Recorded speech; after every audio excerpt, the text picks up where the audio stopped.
अस्सलाम वालेकुम, welcome to my YouTube channel. मैं हूं ज़ैनब वहीद और मुझे उम्मीद है आप सब खैरियत से होंगे। आज मैं आई हूं एक नई वीडियो के साथ, एक नए कंटेंट के साथ जो कि आपको अच्छा लगेगा। इंडिपेंडेंस डे से एक दिन पहले हमें ख्याल आया कि क्यों ना बच्चों के प्यारे प्यारे ड्रेसेस बना लिए जाएँ, क्योंकि कोई भी इवेंट हो सबसे पहले तो बच्चे ही लगने चाहिए। खैर, हमने मार्केट से कपड़ा मंगवाया जो कि बाई चांस अच्छा मिल गया। बिस्मिल्लाह पढ़ी और काम शुरू कर दिया। लेकिन एक चीज़ बताती जाऊँ कि सिलाई की तो मुझे ABC भी नहीं आती। ये वाला जो काम करती है वो मेरी बड़ी वाली बहन करती है और क्या कमाल करती है। खैर, हमने डिज़ाइन वगैरह सोचे और उनकी कटिंग भी तभी ही करके रख दी क्योंकि दिन एक था और काम बहुत था।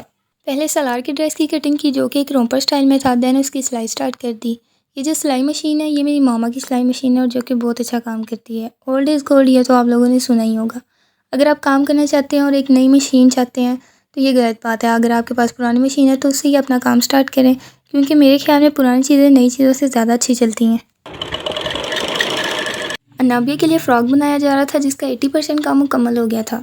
कपड़ों को एक रेडीमेड लुक देने के लिए और उनको मज़ीद अट्रैक्टिव बनाने के लिए हमें थोड़ी सी क्रिएटिविटी करनी पड़ती है, जो कि हमने इन ड्रेसेस पे की।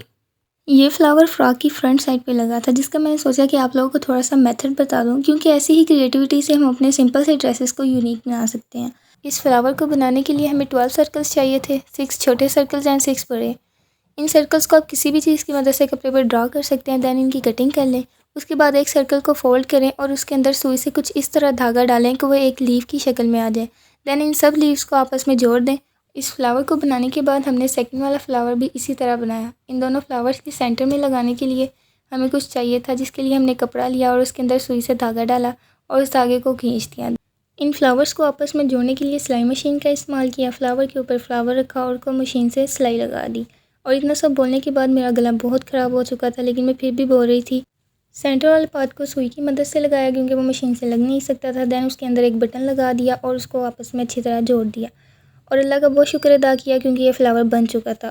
सारी मुश्किल चीज़ें बन चुकी थी और अब बारी थी ट्राउज़र्स की सिलाई की। ट्राउज़र्स को सिलाई करने के बाद फाइनली ये काम ख़त्म हो गया।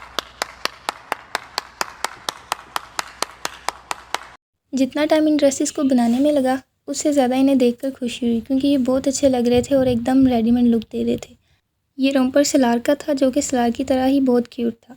इस रोम्पर को देख के मेरा दिल कर रहा था कि काश मैं थोड़ी देर के लिए छोटी बन जाऊं और इसे पहन कर ट्राई करूं, क्योंकि पर्सनली मुझे ऐसे कपड़े खुद बहुत पसंद है। न्यू बॉर्न बेबीज़ के लिए कैप तो मस्ट होती है, क्योंकि जो कैप है वो उनकी ब्यूटी को एनहांस करती है और उनको मज़ीद खूबसूरत बना देती है। ये तो था सलार का ड्रेस। उसके बाद बारी आती है नाबिया के प्यारे से फ़्रॉक की, जो कि उससे भी ज़्यादा प्यारा लग रहा था। कपड़ों पर लगे टैग्स को आप ज़रूर देख रहे होंगे। इन टैग्स की डिटेल के लिए आपको वेट करना पड़ेगा क्योंकि ये एक सरप्राइज़ है।